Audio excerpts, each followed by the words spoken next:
কারখানায় কাজ করে একটা চোখ গেছে, একখানা হাত গেছে, এইভাবে পঙ্গু হয়ে বেঁচে থাকার চেয়ে মরে যাওয়াই আমার অনেক ভালো।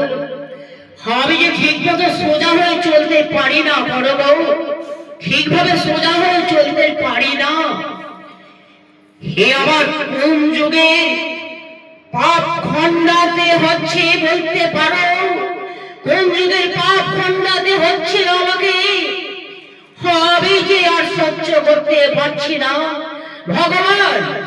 এইভাবে বেঁচে থাকার চেয়ে মরে যাওয়াই আমার অনেক ভালো ভগবান, মরে যাওয়াই আমার অনেক ভালো। তুমি আমায় মৃত্যু দাও ভগবান, তুমি আমায় মৃত্যু দাও। আমি আর সহ্য করতে পারছি না ভগবান, তুমি আমায় মৃত্যু দাও।